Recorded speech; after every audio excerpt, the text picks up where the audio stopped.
Hi, this is Phil, and I'm here to tell you all about the Capes and Lunatics Patreon. Get early access to all of our interviews, including the monthly Chichester chats with writer and comic book legend D.G. Chichester, new episodes of classic Capes and Lunatics shows, including The Quantum Zone, This, That, or the Third, and many, many more specials, all completely uncensored. Access starts for $3 a month, full video when you pledge $5 a month. Check out the link in our show notes or go to patreon.com/CapesandLunatics. Hope to see you there. I love Batman. See, I mixed it up. Alright, kids, welcome back to another episode of We Are the Knights, the Batman podcast. That's right, kids. It's still September, so you know that voice, that deep voice you just heard. No, not me, Phil. Of course, it's Justin the Owl himself. Yeah, swooping back into Gotham to talk about Knightquest, the search. We're finally back to the search, which I don't know. Did they struggle to find a place to put the search? Because again, it's like we already mentioned this, but each arc was in a different book every time, so it's like it's all over the place. Yeah, you really had the Justice League Task Force, like Shadow of the Bat, and now Legends of the Dark Knight, which we're talking today. Which I mean, that was usually those out of continuity or year one stories, and it's like all of a sudden, oh hey, yeah. These 3 issues is going to be something completely different. Smack in continuity. That's right. So yeah, reading these though made me realize how much I need to go back and complete my collection of this run, Legends of the Dark Knight, because I'm missing so many of these. Oh yeah, go back and get these. Oh god, hello Russell, Batman Legends of the O-Ring. It's like Jeopardy. He says the answer before the question, and the question was, and it's like the question is, what is Ray's favorite movie? Legend of the O-Ring. Batman Legend of the O-Ring. I love it. I love Batman. Into the Dark Knight, all to do with Batman. Into the Dark Knight, all to do with Batman, Legend of the O-Ring. Into the O-Ring. Whoa! Wait. Where did this come from, Russell? I'll take ape titties for 500, Alex. What? We're talking about Wilson Fisk? Ape. I don't know what hairy boobies you're looking at over there, Russell, but...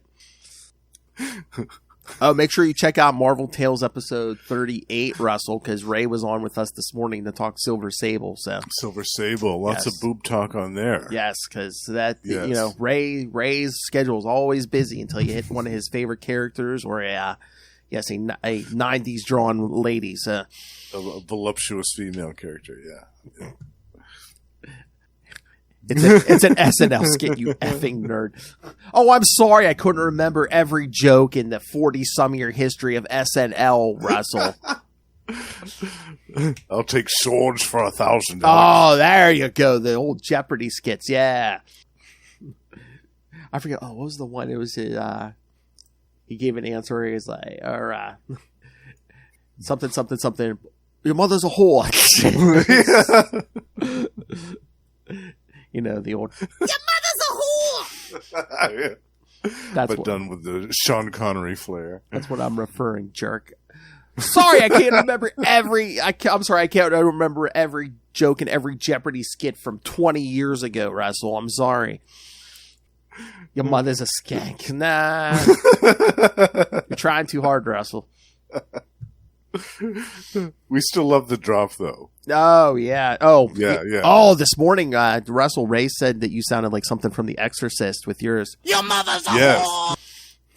Yeah. He terrified Ray. Ray said that sounded before like... he went to sleep. So, yeah, he's like, oh, it's going to give me nightmares. I'm about to go to sleep. He's like, it sounds like something from The Exorcist. So, mission accomplished. Yeah. Terrorizing Ray with those drops. So see, mission accomplished, Russell. Russell, you made Ray dream about something other than Batman and Tigress. So mission accomplished. Yeah. All right. Oh wait, Exorcist Believer only in theaters this October. Yes, I'm going to be seeing that. Oh, I saw a trailer today when I went and saw Blue Beetle for was it The Nun 2 or something? Or what?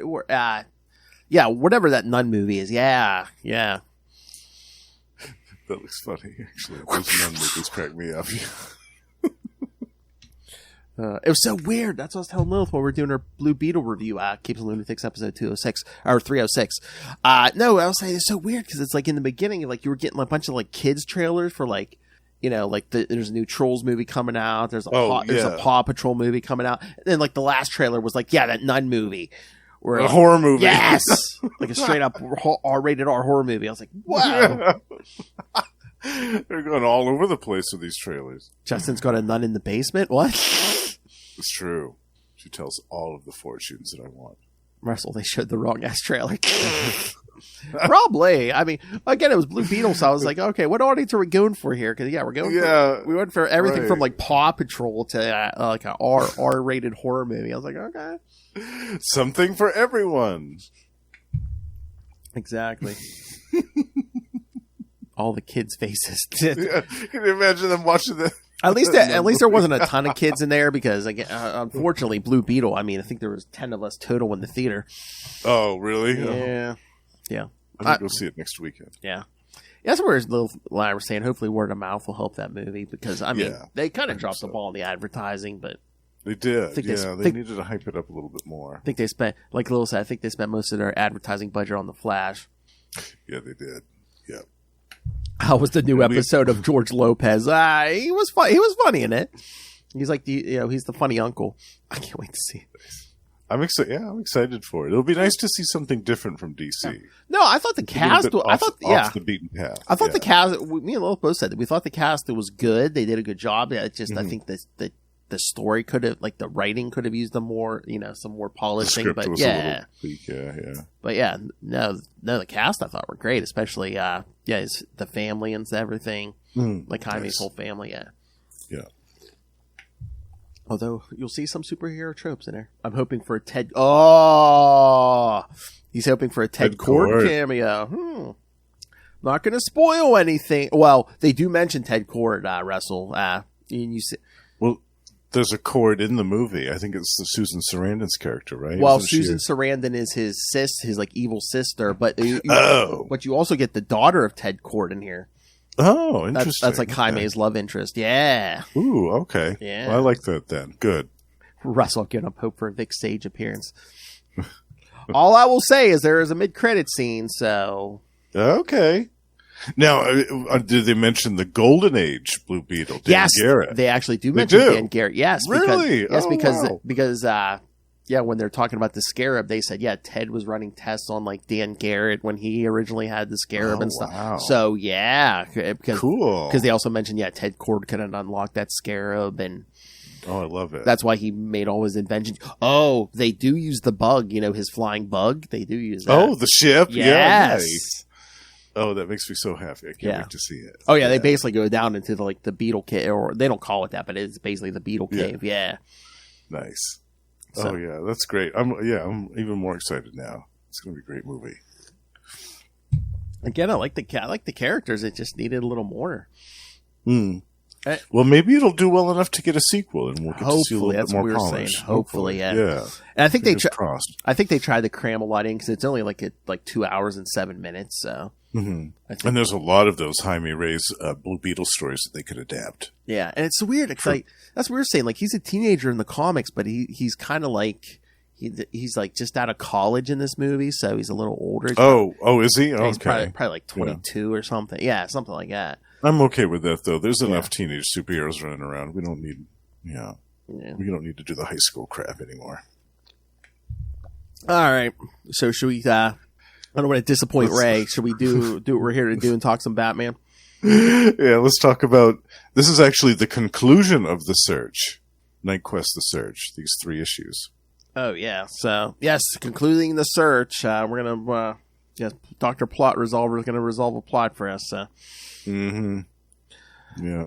All right. So I guess this arc is Quarry. From 3-issue arc starts in Batman Legends of the Dark Knight number 59 from April 1994. Quarry Part 1. Writer Mr. Dennis O'Neil. So pay attention, Russell. You're a question writer here. Dennis O'Neill, penciler Ron Wagner, inker Ron McCain, colorist Digital Chameleon, letterer Willie Schubert, and editors Jim Spivey and Archie Goodwin. I was going to say, at least this isn't a case of somebody like editing their own stuff. Oh, yeah. As some of them were wont to do. Yeah, we've seen that a lot recently, haven't we? Yeah, I could see Denny doing that, but nope. He was honorable. Let someone else do it. Yeah. All right, Bruce Wayne goes to a British doctor for a prognosis over his back injuries. Dr. Holder tells him that the only chance to recover his mobility is for Bruce to apply immediately for a surgery with transplanted fetal tissue in the spine. Alfred suggests the idea of starting the arrangements for traveling back to Gotham, but Bruce replies that they aren't going anywhere until they've captured Benedict Asp and Shondra Kinsolving. Asp is holding Shondra against her will, and she refuses to continue cooperating with him now that Asp doesn't have Jack Drake to extort her any longer. Shondra tries to escape, but is stopped by one of Asp's thugs. After the escape attempt, Asp injects Shondra with a hypnotic serum he developed himself. The substance subdues the person to the will of someone else. Shondra is down, and Asp sends some of his henchmen to kill Sir Hemingford Gray back in London. Bruce disguises himself once again as Gray to stay in a hotel room in London. He calls Robin to catch up with the information Bruce required him to get over Shondra Kinsolving. Robin tells him that Shondra's real name is Sandra Asplin. She grew up in a town called Slag Lake and was adopted at the age of 6 by the Asplins, and that Mrs. Asplin still lives there. As Bruce is about to hang the phone up, he sees a man in the mirror reflection at his back entering by the window, and he throws the phone at the man, tossing him out of the building, but that action just causes him more pain. As he is trying to recover, 2 armed men break down the door, but Bruce reacts quickly enough and shoots tranquilizer darts from his cane, one for each one, and knocks them out. A third man using a balaclava enters the room. Bruce uses his second cane and sprays some gas at him. But the man creates a burst with a briefcase and blows the gas towards Alfred. Bruce sprays more gas at the man, but he laughs at the attempt. A good thing he had chili last night. Oh! That London chili, I know. He takes off his ski mask, revealing he was wearing a gas mask, so he's wearing a ski mask over a gas mask. Ha!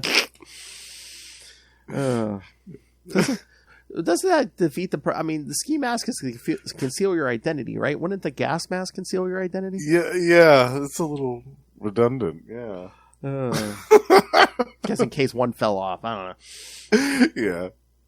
And it's London, you've seen weirder things on the streets of London. The man opens the briefcase and takes a knife from inside it. Bruce blocks the man's attacks, but with great pain. The man then tosses the knife at Bruce, but he catches the weapon with help of the cane. The man, desperate, reaches for his gun while Bruce tosses the knife to his head, knocking the man out without hurting him. After the fight concludes, Alfred and Bruce decide to go behind with the clues given by Robin. They are going to search Shondra's past and visit her adoptive mother. At his hideout, Asp is inducing Shondra into a trance. He makes her remember their past as siblings adopted both by the Asplins. He forces her to remember their evil adopted father, Amos Asplin, who would always beat Shondra for no apparent reason. Well, other than he was a freaking racist. Yeah, nasty. Again, yeah. So it looks like he was some kind of reverend or priest or holy man, and yeah. So the whole story is, oh yeah, the town loved him, but then behind closed doors, he had no trouble beating his adopted black daughter. Yeah, and trying to take a whip to her. Yeah. Crazy. And calling her racial slurs. Yeah. Ugh. So awful. So I wonder if you think Denny was like trying to say something about we were talking about televangelist this morning. Was he trying to say something? It was like, oh yes, all these holy men aren't so holy sometimes. Maybe. Possibly. And plus the town, look at the town that they grew up in, Slag Lake. That could be anywhere, like in the South. I was going to say, it sounds pretty white to me, yeah. Yeah, it could be anywhere down there. Sounds kind of... Maybe it was a little bit of a commentary, yeah. That's what I'm thinking. Because I don't see Denny being the guy just to throw that in just to throw it in. I mean, he's not. Yeah. He's no Frank Miller. I could see him just throwing it, you know. Yeah. Yeah, he's no Frank Miller. Right. No, I think it was a little bit of a commentary, actually, Phil. Yeah, I think it was. Because again, I mean, there's certain stories. I mean, most famously, Hard Traveling Heroes, where Denny tried, makes like social statements, and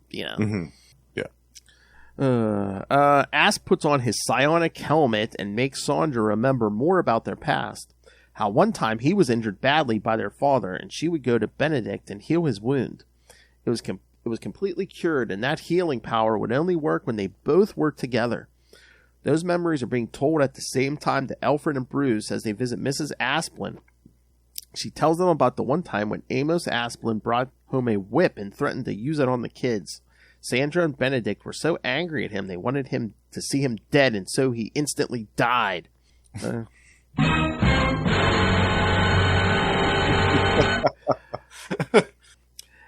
Asp orders Shondra to think of the hate she had for Mrs. Asplin for doing nothing to stop Mr. Asplin.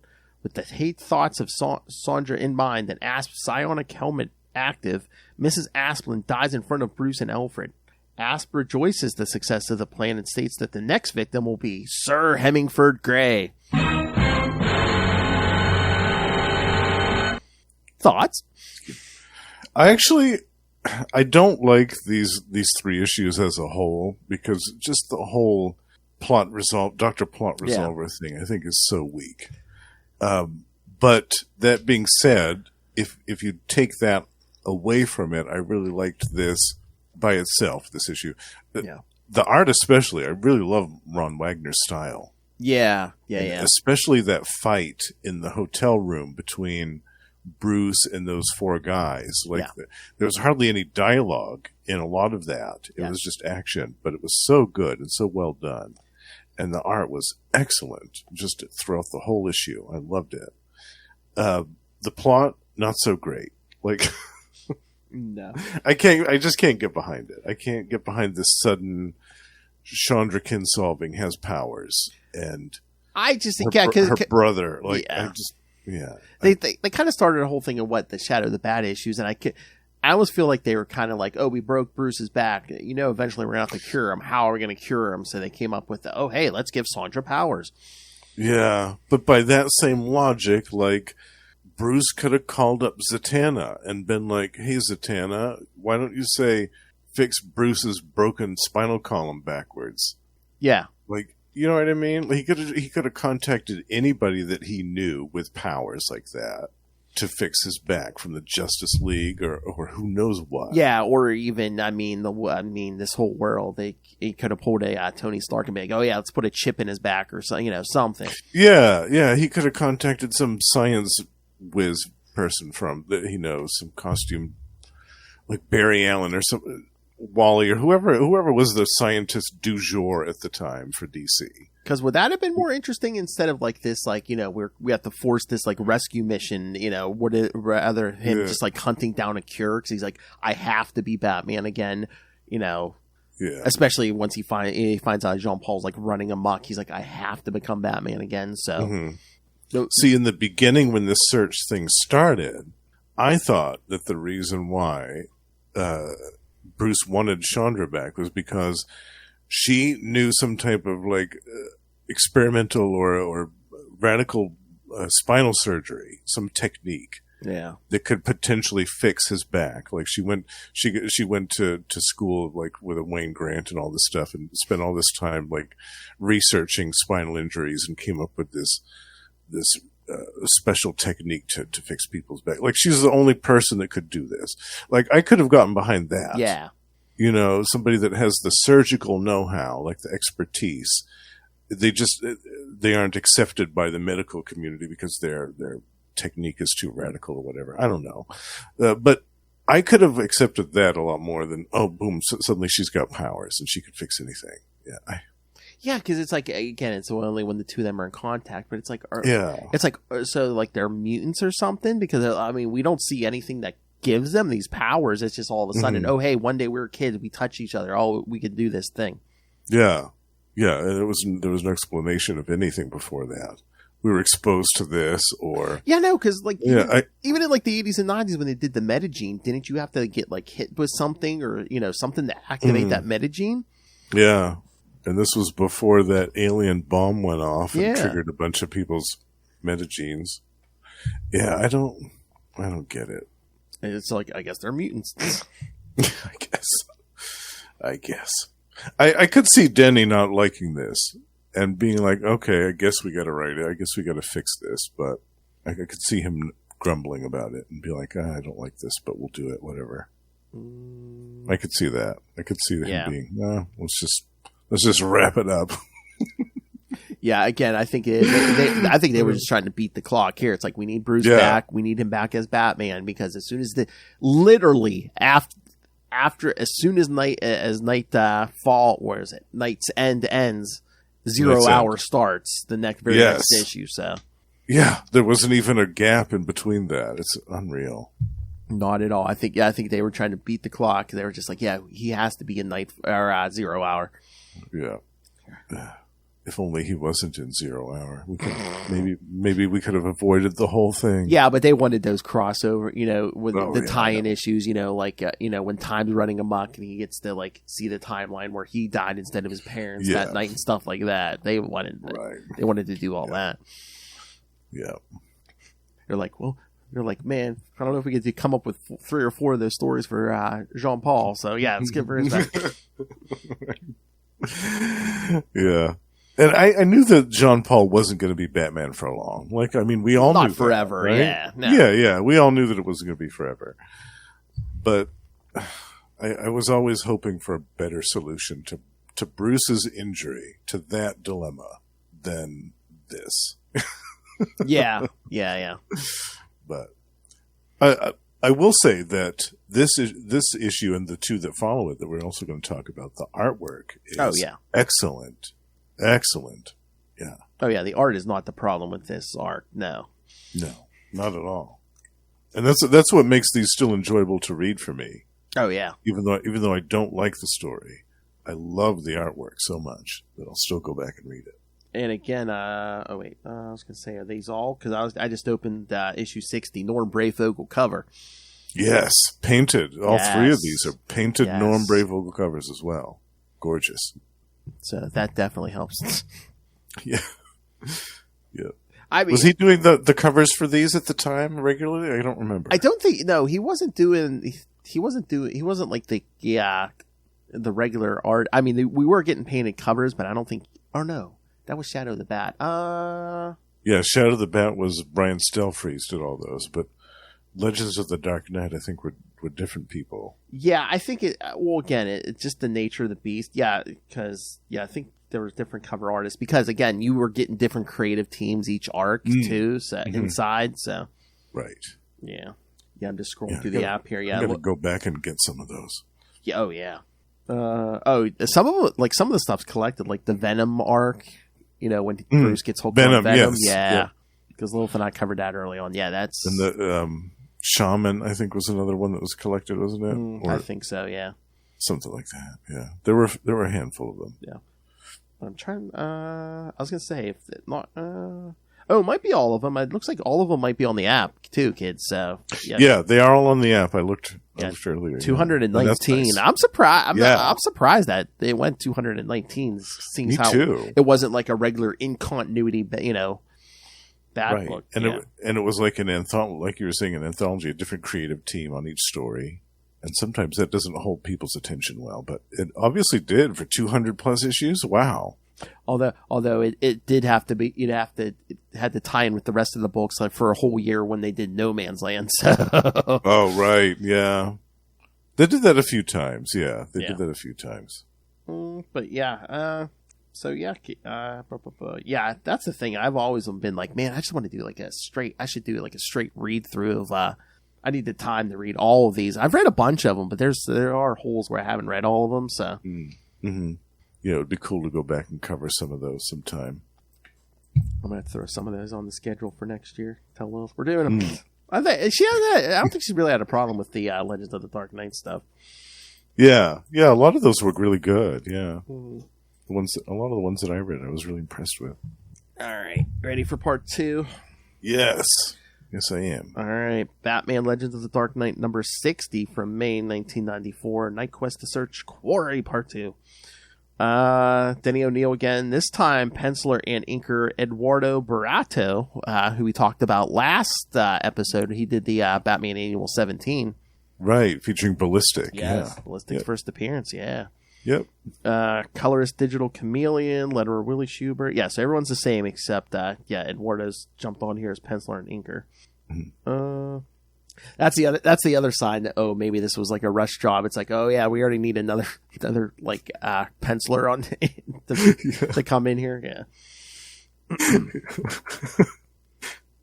I'm trying to remember. Wait, who was the artist on the last one? I was going to say Ron Wagner. I'm trying to remember. Did Ron Wagner do it? I was going to say, did they move him over to Knight's End? I'm trying to remember if he did anything at Knight's End. I think he did.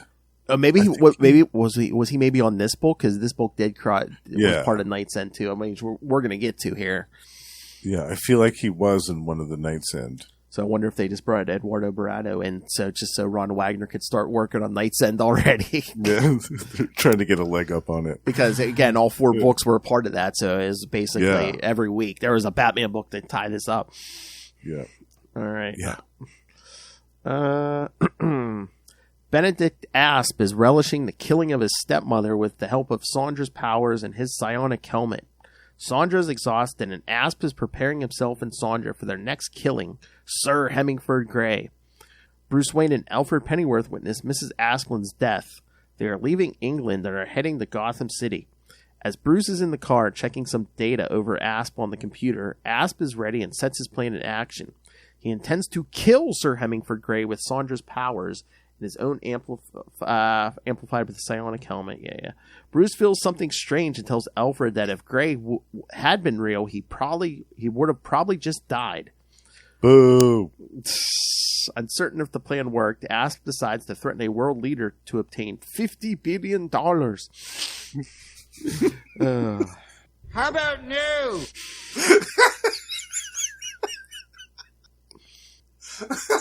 $900 trillion.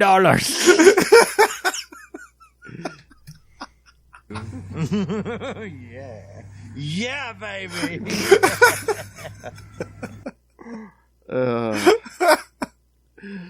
I think Lilith and I said we got to get everyone together for the holidays. We'd have to do the second Austin Powers, because we did cover the first Austin Powers before. So. Oh yeah, count me in for that. I love that one. Yeah, baby. Yeah, baby. All right. Back in Gotham, Bruce can't stand the pain anymore, and Alfred takes him to Gotham General Hospital. The doctors tell Bruce to lay down and rest while they work a plan for his recovery. Bruce watches the news on TV and learns of the threat to the President of the United States of America in exchange for $50 billion. The threat also mentions the events in Monkley Village. Remember those Shadow of the Bat issues, kids? And the death of Sir Hemingford Gray as proof of the threat. The President will be killed on Thursday, 4 days for Bruce to do something about it.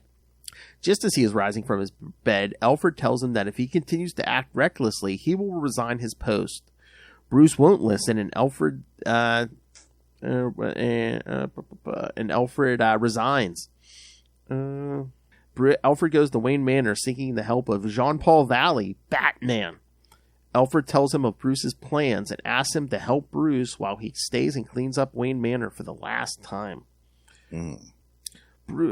Yeah, that was weird. Jean Paul's like, I'm not going to help him. He's like, wouldn't Batman help people? Yeah. You need your help. Show me the superior Batman, yeah. Yeah, he has to do a little bit of mind games on Jean Paul to get him to help. I was waiting for your reverse psychology is not going to work on me. I'll do it.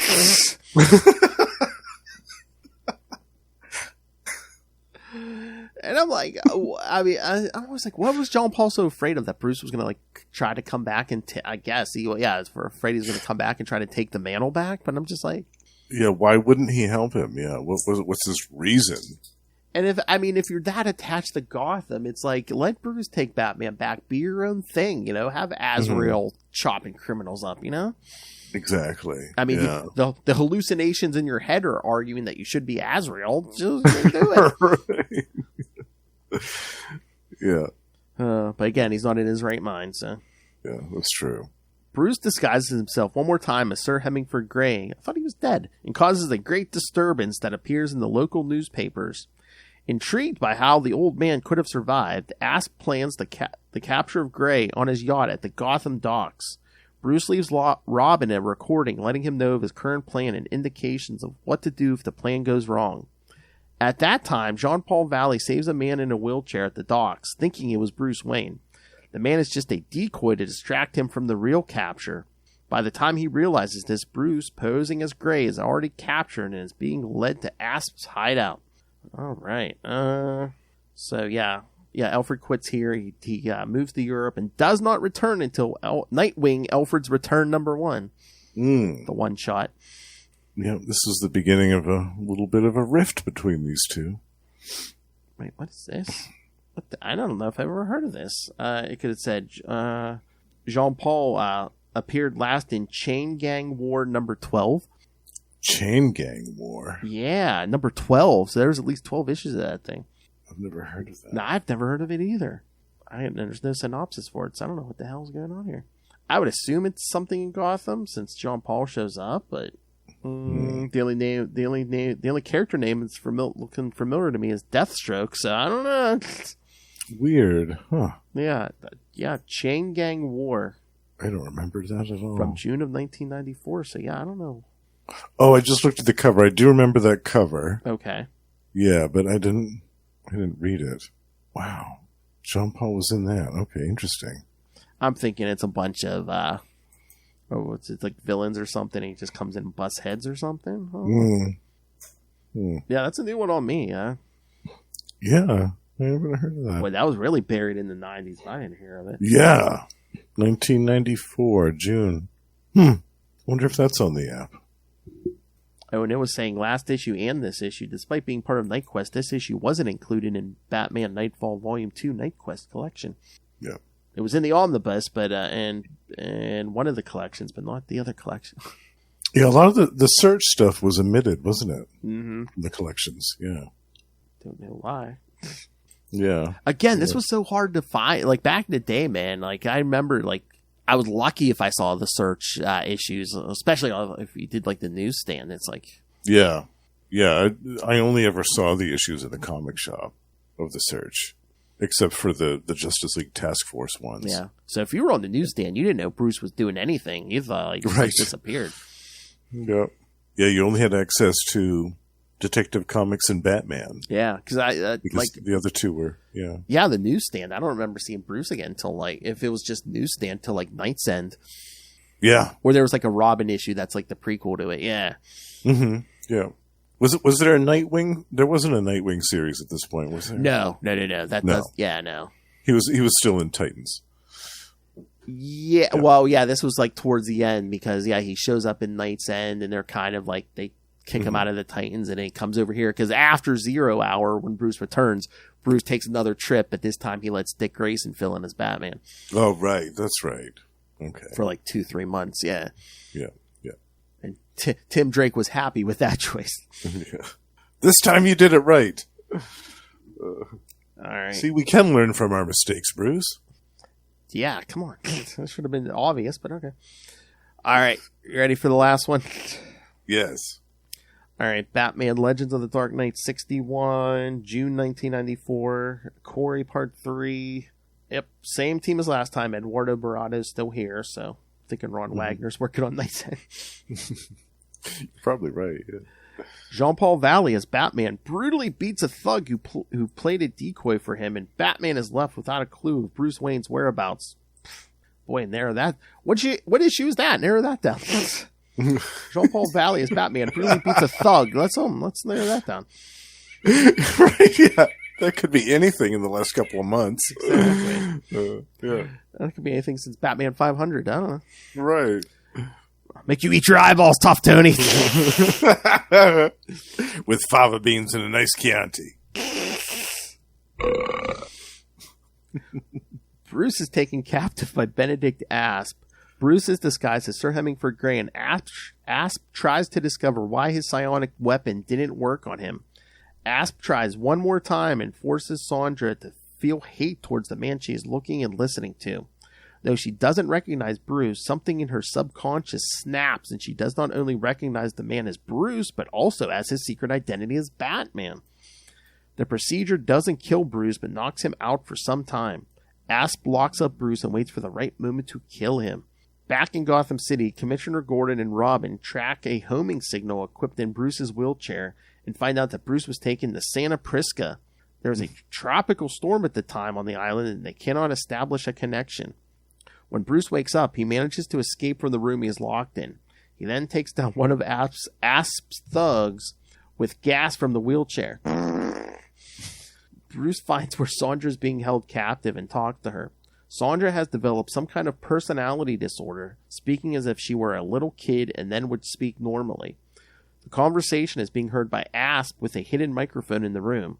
Shondra then tells Bruce that he can change into Batman and take them both out of this place. When Asp hears that, he realizes that Bruce Wayne and Batman are the same person. He decides to act immediately and kill Bruce. Asp enters the room with his thug, but Bruce is prepared to fight them. He starts the fight against Fritz, Asp's thug, and Shondra helps him by containing her stepbrother until Bruce finishes his fight with Fritz. Bruce knocks the guy out for a third time, but this feat costs him almost every bit of energy he has left. Tired and in pain, Bruce reveals his feelings to Shondra and asks her, says he asked to marry. He said right before she was kidnapped, he was about to ask her to marry him, which I feel is kind of weird because I don't even know if they had like a proper date at all. I don't. Yeah, I remember we talked about it in another episode. There wasn't really any lead up to their romance. It wasn't delved into or addressed properly at all, to my knowledge. It almost seems like one of those tropes where it's like, oh, the main character has to feel like a romantic connection to this person to go save them. It's other than it could have just been, oh, hey, she was like trying to help me, especially after I was injured, and she's an innocent, so maybe I'll go save her. Right, and she was like, she had something to do with Jack, yes. Tim's father. Like, wasn't she helping him at one point? Yeah, because after he woke up from his coma and stuff, she was doing rehabilitation with him. That's how they knew, when after Bruce gets his back broken, or even before, I think when he was getting tired, burned out during Nightfall. It might have even been Tim, or it's either Tim or Alfred who's like, oh yeah, hey, why don't we contact this doctor who's been working with Jack Drake? Mm-hmm. Right. Yeah, so, I mean, why couldn't he have gone after her for that reason as well? Because she saved Jack Drake's life. Yes. Or as Alfred told Jean Paul last issue, doesn't Batman help the innocent? Right. But no, he wanted to marry her. Okay. Doesn't Batman help the innocent, even the ones he doesn't want to bone?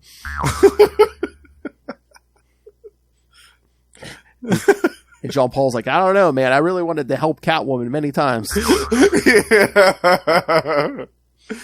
Help her out of that bodysuit. Oh, I've been replaying Into the Cave over and over, helping her. You're the knight herself, and a devil for making me want you. Speaking of Alfred, before you leave, is there a mop here? Clean up in the Batcave. Ew. That's not guano. You might want to get the squeegee out for that one. Oh, well, yeah, horny young virgin, yeah. Yeah, it's gonna be a while flushing that out. Remember your teenage years, kids. Yeah. Asp takes it. Oh, God. Yes, I was replaying in my mind how I wanted to help Catwoman. I wonder if my wrist is ready for that. That's what those gauntlets are for. Don't let them kid you kids. Oh, that's that religious zealot training where it's like, oh yeah, you're gonna pleasure yourself. You have to wear these gloves, kid. That's right. Yeah, no physical contact. You want to do it? It's gonna be painful. That's right. Yeah. All right. Where was I? Asp takes a gun and is about to kill Bruce with it, but Bruce uses a syringe to injure Asp. A confused Shondra tries to heal her brother, but instead her touch kills him. Bruce thinks he killed the man and is in shock until Shondra tells him it was her who killed Asp. She didn't mean to do it, but it happened.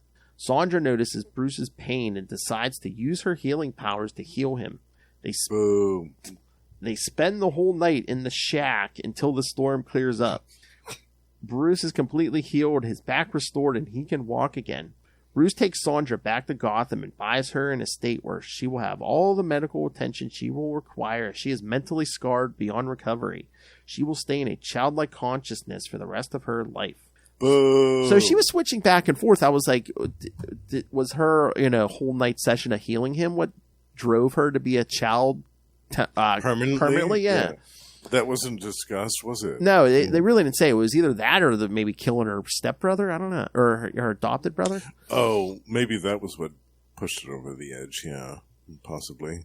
Or just like killing him. Or just a short circuit because they had to be in contact to do it. And killing the person she was getting the power from it. I don't know. It created some type of psychic feedback or something. Yeah, I guess.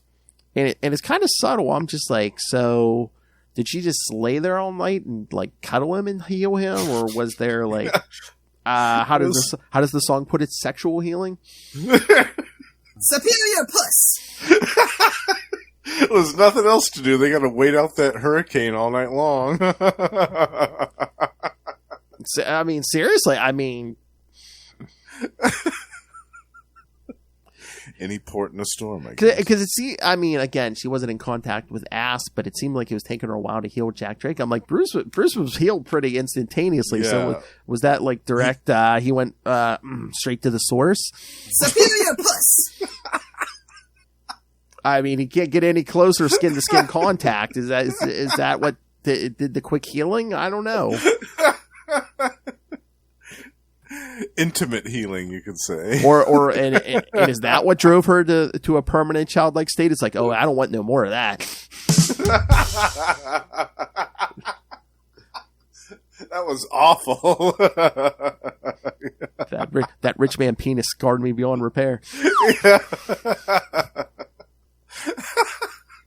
But she paid back those student loans, The student loans from the Wayne Grant. She paid those back the hard way.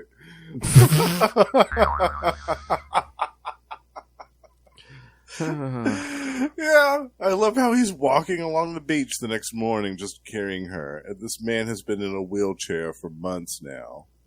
I know. That's what I'm saying. Strolling across the beach, carrying her. Instantaneous healing, Oh. The first time I read this, I was like, what? Are you kidding me? Because that's the other thing. If it had been like gradual, like over these past couple months, between the shadow. Say she had been with Bruce and Alfred and they were trying to track down Asp, and like the whole time they were doing it, she was like giving him the healing sessions. Maybe. But in increments. But increments. All in one shot. Yeah. Yeah, and they're like passionately embracing each other like it's a romance movie, and they should have waves like crashing up upon them on the beach while they're making out or something. It's terrible. Oh. I know. I know that. I mean, it's a small panel, but it almost looks like a romance novel. It really does. It looks like across the beach. Harlequin romance novel cover. It's not good. I don't approve of this. Yeah, there's just all kinds of... And even Denny's dialogue in these last two issues, I noticed a couple of times, and I don't know if you noticed this too, Phil, but some of the dialogue, there was a weird flow to some of the dialogue in these two issues. Yeah. Where it like skipped over to like mid-sentence, it would cut off and then skip over to a caption in the next panel. In a very kind of non-organic way that really... made the flow of the dialogue very strange, and I thought that was awfully weird for Denny to have weird, broken, chopped up dialogue like that. Yeah, that's what I'm saying. There's I swear there had to have been something going on here, whether it was a rush job or. I think this was a total rush job, Phil. I think that they had, because Ron Wagner, I looked at, he does the artwork on the following issue. You're right. Yeah, that is Night's End. Yes, this is Night's End. So I think what they did was they had Denny rush through the script for this. They said, we have to make it 3 issues. Let's tie it up with Shondra, and we have to get rid of her at the same time. Because I mean, that's another thing I don't like about it. So she's the focal point of this whole story. Bruce has gone through all of this stuff to save her life and get her back. He was in love with this woman. He was gonna propose to her and marry her. She has these powers. She fixes his back, and then she's a child, and he's bought her an estate, and she's going to be shipped off there to live the rest of her life being taken care of. I think she does make one more appearance. I believe it's in the Azrael series, so we're going to get to that. Oh, yeah. Wasn't it later on in the series? Might have been in the early teens or something. Was it? Okay. Yeah, it's within the first year or so, I think. Yeah. Oh, it is. Yeah, okay. Yeah. But yeah, so this isn't the last. We'll see Shondra at least one more time next year. So. Yeah, but it seems like such a weird thing to do to her character after all of that effort that they went through. I know. Together. Well, at least they didn't kill her Asp and his henchmen, because like the minute Asp finds out he's Bruce, I remember the first time reading this, I'm like, oh, he's dead. Yeah, right. Yeah, he's not. Both of them, Fritz and the Doctor. Oh yeah, they're because they both find. I'm like, oh, they're both dead. Yeah, exactly. Yeah, they talk about Fritz is drowned in the storm or something. Yeah. And then it's like Shondra knows he's Batman. It's like, okay, so if she doesn't die, she's either gonna something like this or like complete amnesia, something. Right. Yeah. I don't know. I just didn't like it. Like I said, though, I love the art. Like in this issue and the last one, there were some great panels of Asbats, Jean Paul, and there was a beautiful full page one where he's kind of like leaping down from above onto these two guys on the waterfront on the docks. I love that. It's so good. All the panels with the Asbat suit that Eduardo Barreto did were gorgeous. And as I was rereading these, I was wishing that he had done some more with that character because they just look so good. Oh yeah. And he was inking his own art, and it looks great. So even though I do think that these issues were a rush job, they were still good in as far as the art goes. Oh, the art, yeah. Still really visually impressive to look at. And I also really liked the dialogue with Alfred. All of his dialogue with Bruce, where he's finally putting his foot down, and he's like, the doctor told you that you can't move, and you're still being a stubborn ass. So I'm going to quit. I'm going to do the only thing that's left to do to me, and the only thing left I have, and quit, because you're not going to listen to reason. Which, admittedly, if we're honest, Alfred probably should have done a little bit earlier than this, but that's okay. Yeah, true. But again, Bruce is so damn stubborn, because it's like, I mean, in Justice League Task Force, he called Martian Manhunter. He sent him some people to do this. I'm like, you have people who could track Asp down. I mean, you're not going to send Tim Drake, but I mean, why don't you swallow your pride and call Dick Grayson or something? Dick Grayson, or like one of the Justice League people, like Vixen or Gypsy, or one of, especially once there's like going to be an attempt on the President of the United States' life. Yeah. You call the Justice League, they're going to send somebody. Yeah, why wouldn't you? Yeah. I know. I mean, I'm sure. I think Martian Manhunter would make a personal appearance if you say, totally. Hey. Yeah, if you told the Justice League, listen, there's a device that this guy has that if his sister thinks about somebody dying, that person dies, no matter who it is. That's a Justice League level threat, in my opinion. Yes. They should have mobilized on that. And that was another thing I didn't like too. That was another boo moment for me. Was when they're using the device on the alter ego, Sir What's-His-Face, and Bruce has that little tizzy. He's sitting in the back of the limousine. He's like, I feel dizzy all of a sudden. And then he thinks, if Sir Reginald, or whatever his name is, was a real person, I can't shake the feeling that he would have just died. Yeah. The first time I read that, I was like, oh my God, what? No. You know what? The only thing I was thinking, because I wasn't sure, but after that is when they go to the hospital in Gotham. I was like, so is he just in the hospital and in pain because he's been effing his back up, or is it because did part of that attack like physically make him worse? Again, that wasn't clear, but I was like, did that maybe mess him up more? It didn't kill him, but maybe did it mess him up physically more? Possibly, yeah. But again, that wasn't. Yeah. specifically detailed. Because like that last issue of that final fight scene, remember, like what was it? Like his right arm like stopped working. He's like, Yes. I only got one arm left. Right. Yeah, and the fights were good too. Like Yeah. I like the fact that he was down to like one arm and he's beating up this dude on the floor, like just wailing on Fritz, like with his one good hand left. Yeah. Like I like that. Like that's good Batman stuff. But just how he got there, everything leading up to that was not my cup of tea. Yeah. Again, I think it was a rush job and. Yeah. Oh, and again, I mean, this last issue was June '94. I knew it, but I looked it up. It's like Superman's back. You know, Clark Kent is Superman. There's going to be an attempt on the president's life. You can call Clark Kent and be like, "Oh, hey, there's going to be an attempt on the president's life." And if you're worried about people here, and be like, "Oh yeah, get your good buddy Superman over there to protect the, track down Asp. Give him all the information you have, and be like." Especially if you think, like, you might be in Santa Prisca. Yeah, go check, Mm-hmm. Hurricane ain't going to stop Superman. Yeah, exactly. And that would have been great, too. It would have been a great reunion for those two. Yeah. To see Clark come back. Oh, my God, Clark, you're alive. And he'd be like, hey, Bruce, how's it going? And yeah, because they don't hook back up till 0 hour. Yeah. Yeah, that would have been gorgeous to have that moment like that. And he could have flown Bruce and Shondra back to the mainland away from danger. That would have been much more enjoyable than what we got. Well, again, he's stubborn, and too, that's like the downside. I mean, DC, Marvel of having like a shared universe, because it's like stuff like this. It's like, why wouldn't you scream, "Hey, Superman"? Mm-hmm. Yeah, that's true. That's what I said. But then again, if you did that with a lot of things, then it would kind of make the plot redundant. Yeah, but in this case, I would like if there was a threat like that where somebody could just think about somebody dying. Yes, and it happened. Like, yeah, that's a Superman. That's a Justice League Superman level threat for sure. Again, if he knows Clark Kent is Superman, so he can track Clark Kent down. And again, we've seen him. He contacted Martian Manhunter before, so he can contact the Justice League. Yeah. He's got ways, totally. Hell, he knows Outsiders. I mean, come on. Right. Yeah, he could have had the Outsiders do some stuff, too. Yeah. Oh, I don't know. I like I said, I enjoy these issues for the artwork, definitely.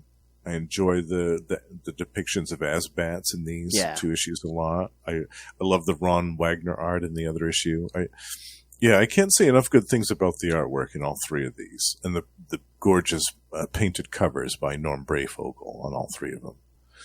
But just the story, stinks. Oh, and another plot hole. I mean, we'll get there. I mean, I think it's that at John Paul and Gordon have like their showdown in Shadow 28, which we'll get to here. Oh yeah, but it's like, but in that Shadow of the Bat issue, it seems like Gordon's still like, oh, is this really Batman? Is this not really Batman? But then. Again, we're playing weird with the timeline here, but it's like, but in what is it, the second or third issue here? He's telling Robin, he's like, "Oh yeah, I heard, yeah. Did you get that from the real Batman and not that poser that's like, been hanging around?" And Robin's like, "Oh wait, He's like, "Yeah." When did you figure that out? Yeah. Because he said when Bruce called him, he mentions something, incident with a bridge, which I'm assuming is from year one.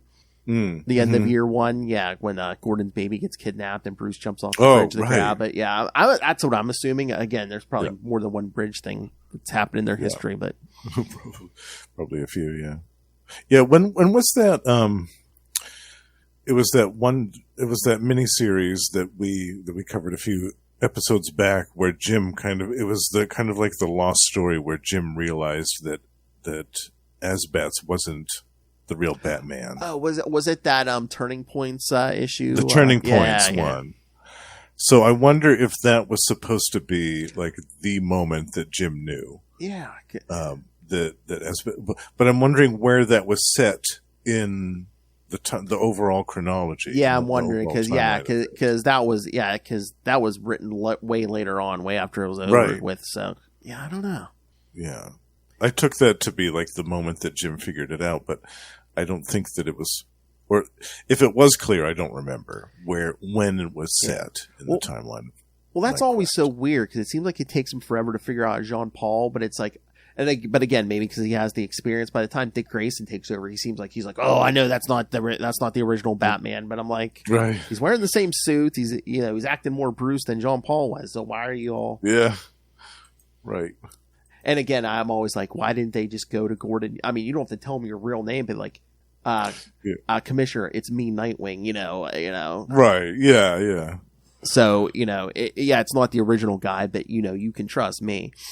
Yeah. We've worked together before. I don't know why they don't do that if they're afraid it's going to get leaked. But I'm like, you're going to sneak into Gordon's office and whisper in his ear, "It's me, Nightwing." Yeah, there's only a handful of people that do that, and you're one of them. So what's the problem? Yeah. All right.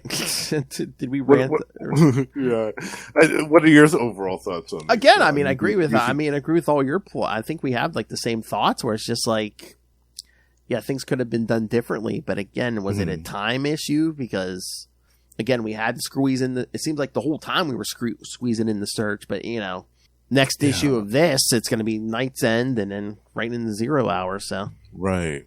Yeah, it was like, I think you're right. I think that they were up against the time crunch before the next big event happened, and they had to wrap things up quick. Because most of Nightfall and Knightquest, Legends wasn't involved, but now all of a sudden, we're getting a 3-issue. 3 issues, and admittedly, a lot of this story could have been wrapped up in 1 or 2 issues. Yeah, they didn't really need to drag it out and have it go all the way to Santa Prisca in the middle of a hurricane. Yeah, I know. I think that was the reason why it's like, oh, hey, Jean Paul's not involved, Tim Drake's not involved. They just wanted Gordon can't come rushing to the rescue. Yeah. Right. Yeah.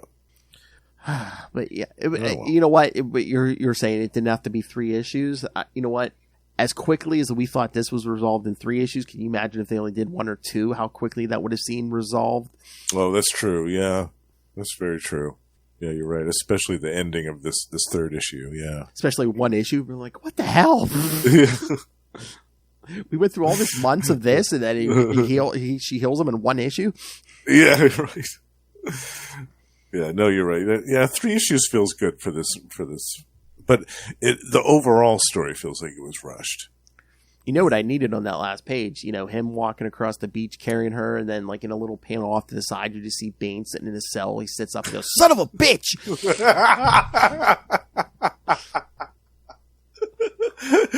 He's like, "No!"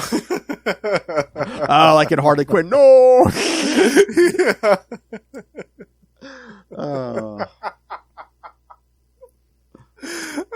All my hard work undone in one night of passion. No! No! Oh, that would have been funny. Damn you, Benedict Asp. Where was Bane at this time? Was he in Arkham? I think he was locked up. It might even have just been Blackgate or something, but he was Blackgate. Yeah. Because I know there's like a one shot where like he does like escape when Bruce is back. Mm-hmm. So I think it is on the other side of like 0. Well, you know what? No, it is on the other side of 0 hour, but it's after like Dick takes over and then Bruce comes back. And right. So, yeah. Yeah. But yeah, he's still locked up since Jean Paul beat his ass in Batman 500.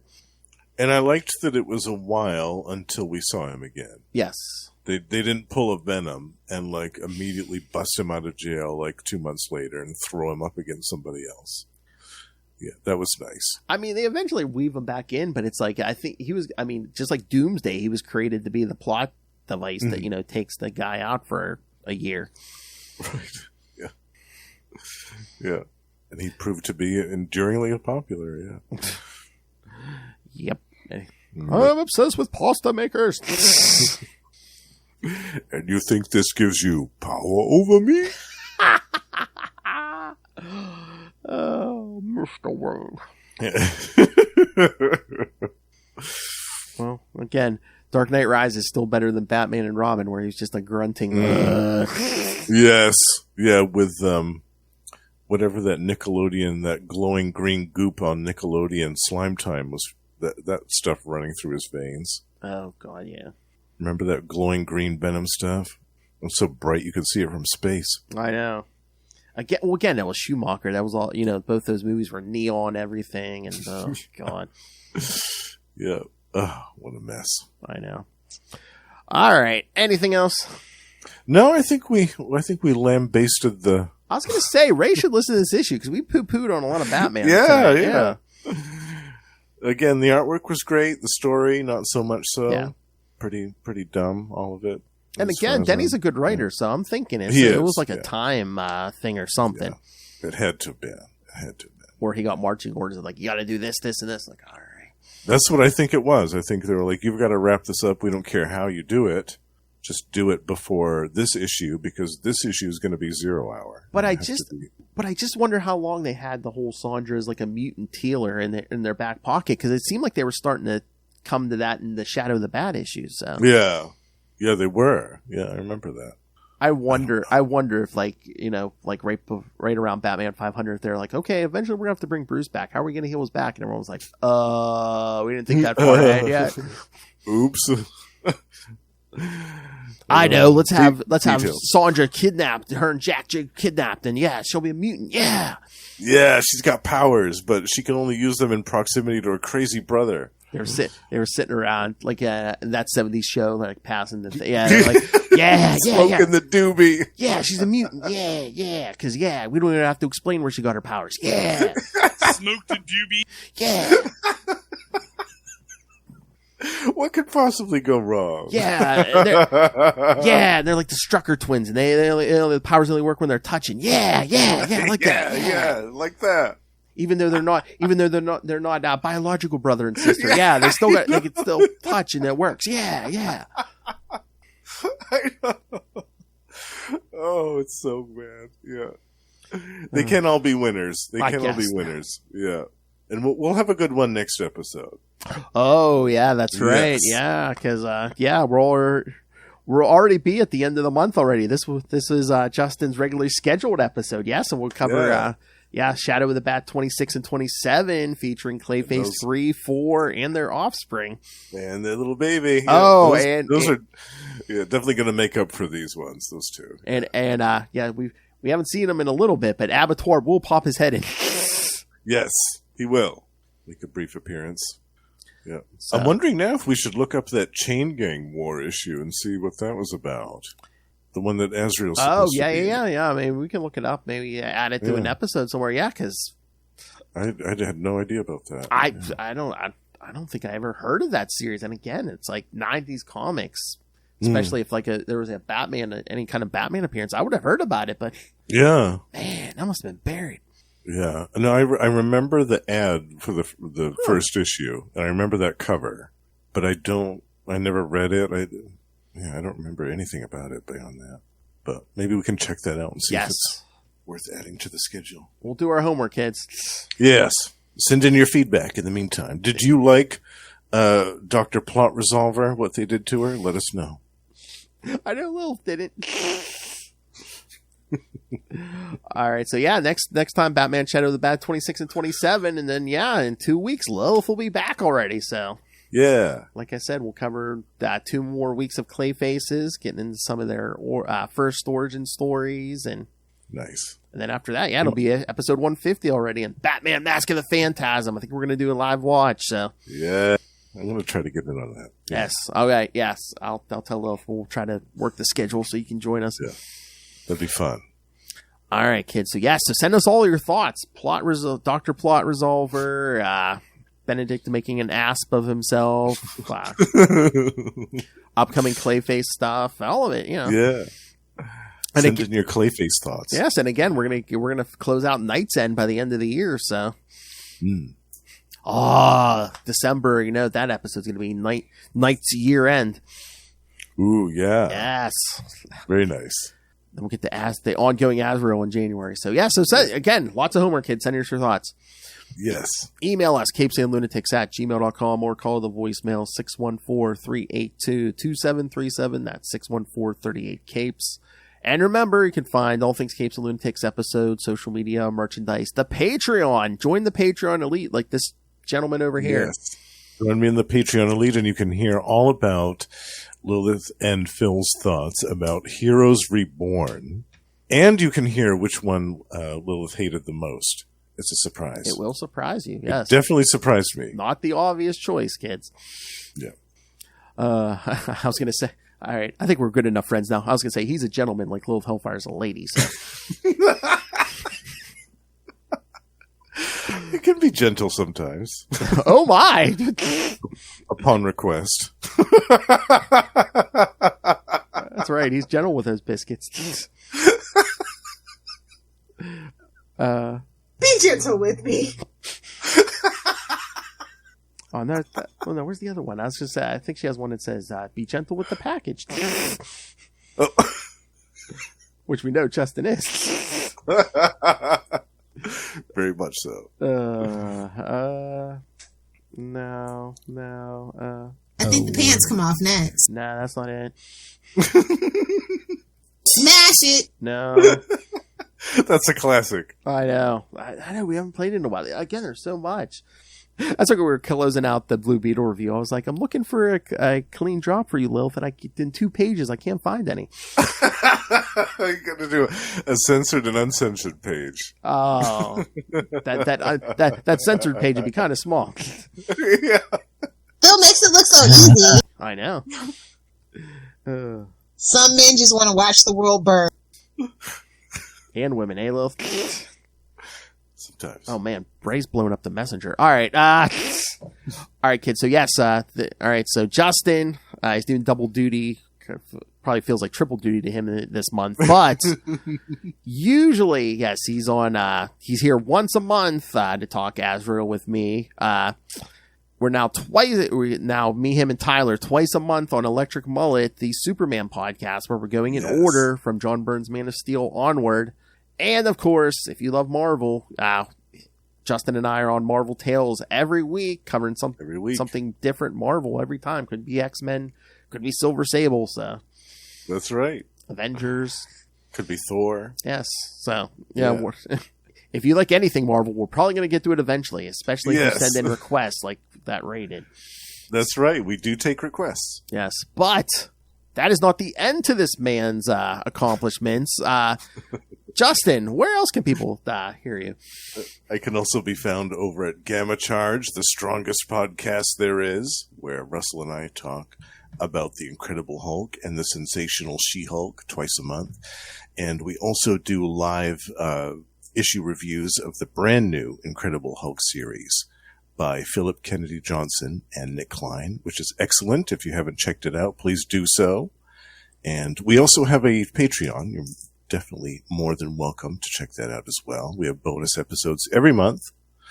And in addition to that, we are joined by our friends Ray and Sparky over on Predator and Prey, a Yaocha podcast, or the Yaocha podcast, I believe is the only one, as far as I know, where twice a month we talk about everything to do with Fox's Predator in comics, movies, action figures, and more. And last but certainly not least, The Lost Library of Legends is coming soon to a podcast service near you. Believe it when I see it. I'm a sucker for a guy with a powerful rod. Scream at! Yes, this man seems to get distracted when he's about to pull the trigger on that Lost Library of Legends. Things in common, cannabis and comics and other things starts with C. Yeah, a lot of distractions this month. I've had a busy month. And not all of it good, kids. No, not all of it good, no. But a lot of it was. Yes. Yeah. All right. Thank you for joining us. Again, next week, Clay Faces, including Justin's favorite. That's right. Rest in pain.